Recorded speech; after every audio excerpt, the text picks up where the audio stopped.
Itu kan sebuah cara sebenarnya bagaimana kita masuk kepada sesuatu yang menurut kita perlu diubah, tapi kita tidak perlu frontal yang kontraproduktif. Wali Songo lah ketika wayang, itu tidak berarti wayang dihabisin. Wayang itu adalah haram, enggak. Kalau isinya haram, yang haram itu jadiin halal. Kayak gayanya kiai kan, kiai dengan perempuan itu haram, ketika mau halal jadi nikahin jadi halal. Itu cara kiai. Ya. Jadi kalau kita ada suatu fenomena yang haram, haramnya ini dhati atau aridi, ini memang esensi atau hanya faktor lain yang membuat haram. Kalau faktor lain yang membuat haram, faktor lain itulah diganti dengan yang halal. Makanya wayang awalnya itu ceritanya Nyi Roro Kidul dan macam-macam mistik diganti dengan apa? Cerita Islam, sejarah Islam. Kemudian kartisnya dulunya bayar diganti dengan kalimat syahada, kalimat syahadat. Dakwah menjadi nyaman. Nah, kita tidak boleh hanya semata-mata kita ingin menolak Islamofobia. Itu musuh Islam kita. Enggak semata-mata itu, enggak. Tapi ada introspeksi bagaimana ini tantangan harus mengubah wajah kita, cara dakwah kita yang baik. Ini dalam konteks Islamofobia.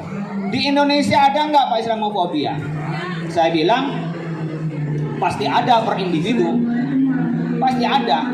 Sama juga di antara kita mungkin ada yang fobia dengan kelompok lain, pasti ada. Kalau nggak ada ya mustahil. Tapi eskalasinya ada yang sampai tingkatan bahaya, ada yang tidak.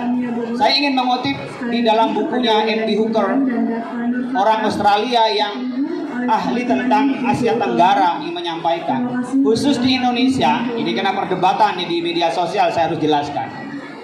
Pak, bagaimana Islamofobia di kita? Ada nggak berkenaan dengan hukum perdata, pelaksanaan ibadah, tidak ada masalah di Indonesia. Undang-undang wakaf jalan, undang-undang ekonomi syariah jalan. Kita mau bikin pengajian di mana, di lapangan, tutup gang, mau mantenan, jalan, orang toleran semua. Katanya Andy Hooker, saya mengutip ini, silakan Anda benarkan atau tidak. Ada dua yang di Indonesia itu sensitif dan itu pasti pro kontra. Pertama, kalau bicara pidana Islam. Ketika bicara pidana Islam, itu pasti di antara kita ada yang fobia. Kenapa? Menakutkan, potong tangan, dirajam. Itu pasti pro kontra. Dan di Kemenkumham masa Yusril Iza Mahendra 3 tahun melakukan kodifikasi pidana Islam tidak selesai, sampai sekarang nggak selesai. Itu kalau pidana Islam.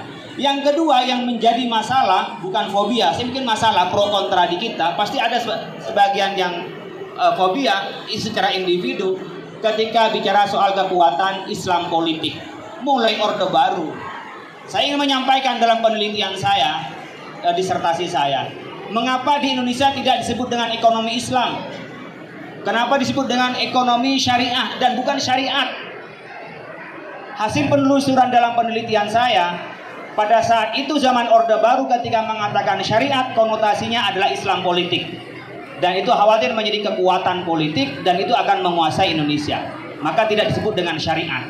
Tidak disebut dengan ekonomi Islam karena ketika bicara Islam khawatir menjadi sebuah kekuatan politik Islam di Indonesia. Maka tidak menggunakan namanya ekonomi Islam. Akhirnya apa? Syariah, karena syariah itu bukan syariat, bukan Islam, lebih elegan. Lebih elegan itu apa? Oh, ini tidak mengancam kekuasaan.